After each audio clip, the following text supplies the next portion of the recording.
Assalamualaikum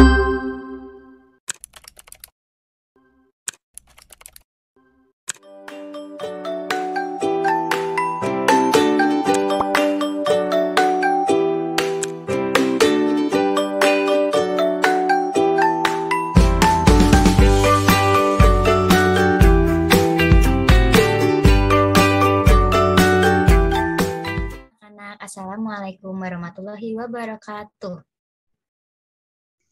Waalaikumsalam warahmatullahi wabarakatuh.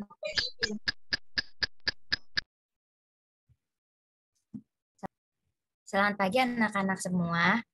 Sebelumnya Ibu mau menanyakan kabar kalian, apakah baik-baik saja? Alhamdulillah baik. Alhamdulillah baik-baik saja, Bu. Alhamdulillah. Sebelum Ibu memulai pertemuan pada kali ini, Ibu akan mengabsen kalian satu persatu dulu ya. Yang pertama Fitria. Hadir, Bu. Oke, yang selanjutnya ada Iva. Hadir, Bu. Selanjutnya Kezia. Hadir, Bu. Selanjutnya Lelia. Hadir, Bu. Baik, anak-anak, hari ini kita akan membahas materi terkait peran, fungsi, dan manfaat pajak. Di sini Ibu ada video terkait perpajakan yang akan kita jadikan bahan diskusi. Nah, setelah ini Ibu akan menayangkan videonya dan kalian cermati baik-baik ya.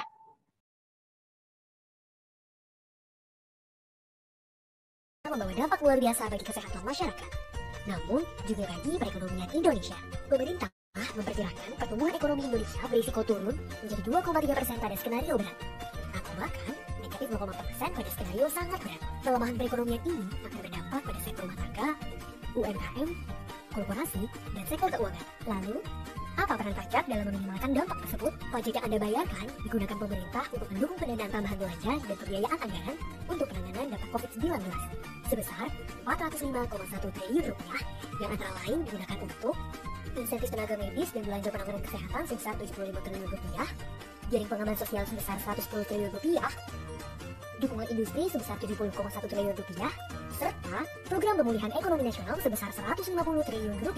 Oleh karena itu, pajak yang dibayarkan akan sangat berarti dalam mempercepat pemulihan ekonomi Indonesia. Di samping itu, pemerintah juga memberikan insentif dan kemudahan di bidang perpajakan untuk mendukung ekonomi masyarakat. Di antaranya, relaksasi pelaporan SPT tahunan PPh orang pribadi, penurunan tarif pajak badan, pajak penghasilan karyawan ditanggung pemerintah, pajak final UMKM ditanggung pemerintah, pembebasan pemungutan PPh pasal 22 impor, pengurangan angsuran PPh pasal 25, relaksasi restitusi PPN, dan kemudahan pelayanan dan konsultasi perpajakan secara online. Untuk meningkatkan kesetaraan berusaha dan meningkatkan kapasitas fiskal pemerintah juga telah mengeluarkan aturan penerimaan pajak atas transaksi online yang dilakukan oleh pelaku usaha e-commerce luar negeri. Mari laksanakan kewajiban perpajakan kita dengan baik dan segera manfaatkan semua fasilitas yang tersedia untuk mendukung usaha Anda di situasi pandemi saat ini. Bersama-sama, semoga kita semua mampu mengatasi pandemi COVID-19. Jaga kesehatan, gunakan masker, jaga jarak aman. Nah, baik anak-anak, tadi adalah video terkait peran perpajakan dalam masa pandemi. Jika kalian melihat dari video tersebut, menurut anak-anak, apa yang dimaksud dengan pajak? Mungkin ada yang bisa menjawab? Izin menjawab, Ibu. Baik, silakan Delia. Pajak adalah iuran yang harus dibayarkan oleh wajib pajak kepada negara. Betul sekali. Pajak adalah kontribusi wajib kepada negara yang terutang oleh orang pribadi atau badan yang bersifat memaksa berdasarkan undang-undang dengan tidak mendapatkan imbalan secara langsung dan digunakan untuk keperluan bagi sebesar-besarnya kemakmuran rakyat. Nah, selanjutnya berdasarkan penjelasan dalam video tadi, menurut kalian apa fungsi dari pajak? Mungkin ada yang mau menjawab selain Lelia? Izin menjawab, Bu. Oke, Fitria, silakan. Pajak itu berfungsi sebagai pendapatan dari pemerintah. Iya, betul sekali, Fitria. Mungkin fungsi pajak yang lain, ada yang mau menjawab selain Lelia dan Fitria? Izin menjawab, Bu. Baik, silakan Kezia. Pajak dapat digunakan untuk menghambat laju inflasi, alat untuk mendorong kegiatan ekspor, proteksi atau pelindungan terhadap barang produksi dari dalam negeri, menarik investasi modal yang membantu perekonomian agar semakin produktif. Betul sekali jawaban dari Kezia tadi. Mungkin ada yang mau menambahkan sedikit lagi? Iva mungkin? Izin menambahkan, Bu, fungsi pajak sebagai stabilitas ekonomi. Baik, benar sekali jawaban kalian anak-anak. Jadi fungsi pajak secara garis besar dibagi menjadi 4, yaitu fungsi anggaran, fungsi mengatur, fungsi stabilisasi, dan fungsi retribusi pendapatan pajak. Penjelasannya yaitu fungsi anggaran. Pajak merupakan sumber pendapatan negara dan memiliki fungsi untuk membiayai pengeluaran-pengeluaran yang berkaitan dengan negara. Yang kedua ada fungsi mengatur. Melalui kebijaksanaan pajak dapat membantu pemerintah dalam mengatur pertumbuhan ekonomi. Yang ketiga ada fungsi stabilitas. Pajak juga berfungsi dalam membantu pemerintah berkaitan dengan kepemilikan dana yang dapat digunakan untuk menjalankan kebijakan yang berhubungan dengan stabilisasi harga sehingga hal-hal yang berkaitan dengan inflasi dapat dikendalikan dengan baik. Setelah itu yang keempat ada fungsi retribusi pendapatan pajak yang telah dipungut oleh pemerintah atau negara. Nantinya akan digunakan untuk membiayai semua kepentingan umum termasuk ke dalamnya adalah membiayai pembangunan sehingga dapat membuka kesempatan kerja yang dapat dimanfaatkan oleh warga negaranya.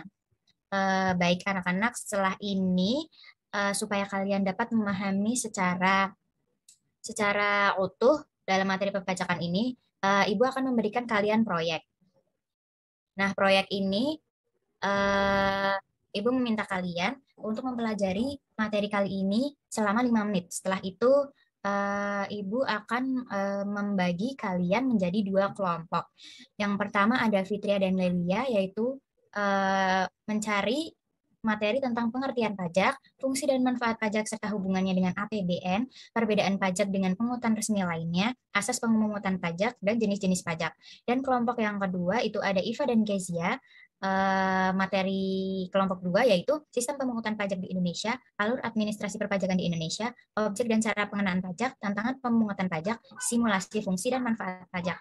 Tugas ini silakan kalian bikin semenarik mungkin dengan menggunakan media PowerPoint karena nantinya akan dipresentasikan. Nah, dan jangan lupa selesai semua materi kelompok disimpulkan juga isinya, lalu Ibu akan memberikan kalian waktu selama 45 menit untuk berdiskusi, mencari materi tadi, dan membuat PowerPoint-nya. Nanti jika sudah 45 menit, kalian join Zoom lagi ya. Apakah paham anak-anak dengan proyek kali ini? Sudah paham, Bu. Paham, Bu. Paham, Bu. Baik, silakan mengerjakan anak-anak.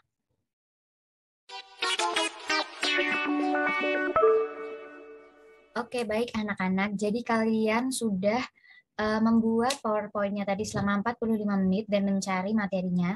Sekarang Ibu akan menyuruh kalian mempresentasikan hasil kerja kalian di Zoom ini. Yang pertama kelompok 1 dulu yang beranggotakan Fitria dan Delia. Apakah sudah siap?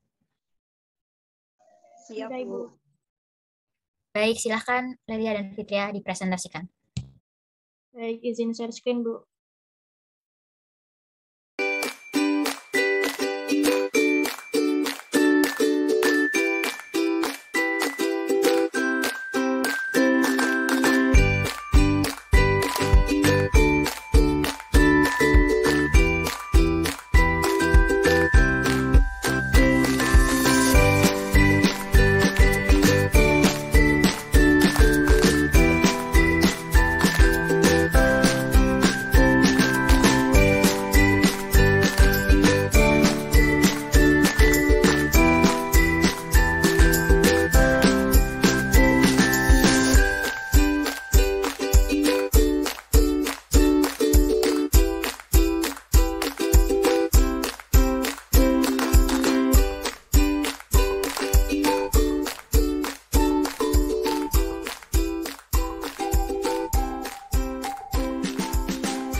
Demikian tadi presentasi dari kelompok 1.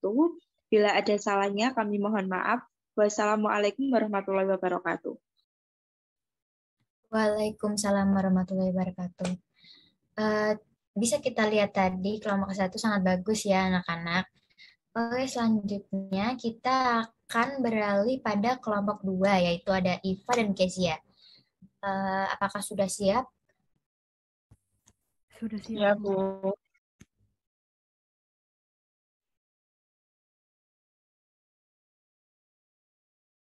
Baik, silakan dipresentasikan ya.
Demikian presentasi dari kelompok 2. Apabila ada salah kata, mohon maaf.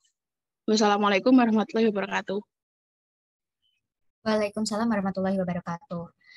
Sudah kita lihat presentasi kelompok 1 dan 2, mungkin semuanya bagus-bagus ya anak-anak. Saya sangat mengapresiasi kepada kelompok 1 dan 2 yang sudah mempresentasikan hasil diskusinya. Tanggapan dari saya mengenai PowerPoint yang kalian buat, mungkin sudah sangat memuaskan dan sangat bagus. Menarik juga untuk dilihat. Nah, untuk PPT-nya nanti bisa dikirim ke Ibu melalui link Google Form yang akan Ibu share nanti di WA Group ya, anak-anak.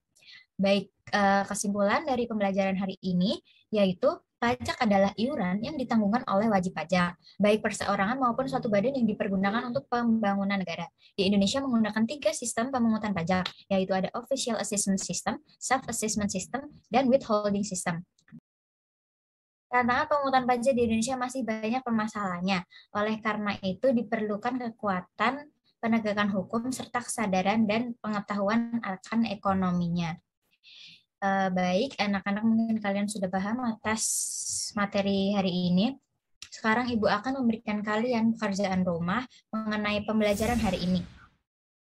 Untuk ketentuannya, dengan size A3, lalu font Times New Roman, dengan ukuran 13, pengumpulannya dalam bentuk PDF dengan format nama _absen.